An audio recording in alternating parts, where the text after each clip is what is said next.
Alors justement, depuis le début de l'année, depuis début 2008, il y a une formation qui est proposée à ceux qui veulent devenir imams. Ce qui est assez étonnant, c'est que cette formation, elle est dispensée par l'Institut catholique. Alors je vous explique pourquoi, quand j'ai appris ça. Pourquoi ? Parce que au départ, cette formation pour devenir imam, elle a été proposée à 2 universités publiques. Paris 8 Saint-Denis et Paris 4 la Sorbonne. Les 2 universités publiques ont décliné l'offre et c'est donc l'établissement privé, l'Institut catholique, qui a accepté de dispenser cette formation. Alors, tous les enseignants de l'Institut catholique qui ont de futurs imams comme étudiants viennent du secteur public. L'intitulé de cette formation est le suivant: religion, laïcité, interculturalité. Et pour avoir des explications sur ce cursus, Antoine Ly a rencontré Olivier Bobineau, qui est directeur de cette formation, qui est sociologue des religions et maître de conférences à Sciences Po et au CNRS. Nous n'avons aucun enseignement théologique. Nous ne parlons pas de Dieu, nous parlons simplement des règles, des valeurs, de l'histoire de la République française. Alors par exemple, il y a un cours d'histoire des 3 valeurs républicaines, liberté, égalité, fraternité. Il y a également un cours sur les institutions et la vie politique de la République française, un pôle juridique important avec introduction aux institutions et au droit français. Quel est le but de cet enseignement ?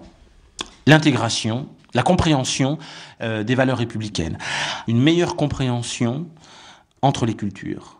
Est-ce que c'est pas une façon de contrôler ce qui se passe, de contrôler ce que peuvent dire ces imams, de les couper de toute influence étrangère ? De quoi s'aperçoit-on sur le terrain ? On a affaire à des fidèles musulmans qui ne se reconnaissent pas dans les cadres cultuels qui leur sont envoyés par des pays étrangers, tout simplement parce qu'on a affaire à des fidèles musulmans français et qui veulent entendre un autre discours. Il y a un décalage culturel, puisque les fidèles musulmans aujourd'hui français grandissent au sein de la République, apprennent au sein d'écoles françaises, et ils ont d'autres visions de la modernité, d'autres visions de leur pratique et de leur foi. Il faut, à un moment donné, des interlocuteurs crédibles et légitimés par les fidèles, par les personnes qu'ils représentent. C'est le problème de la représentation, si vous voulez, qu'on a aujourd'hui pour l'islam de France. Et donc, on avait affaire à des personnes qui s'autoproclamaient ici ou là, et que, voilà, au nom de quoi ? En quoi êtes-vous légitime ? Et l'idée, nous, c'est de dire, eh bien, vous serez y compris légitime parce que vous aurez compris et vous connaîtrez les valeurs, les règles qui sont en vigueur dans ce pays où vivent vos fidèles.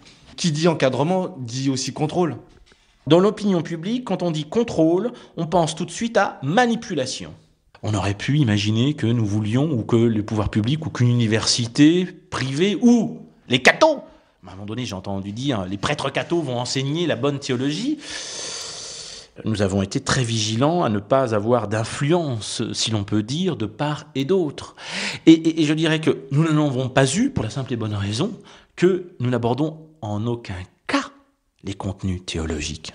Et c'est intéressant parce que si d'ailleurs ils sentaient qu'il y avait une récupération, mais on n'aurait plus personne. On n'aurait plus personne. Cette formation serait foutue.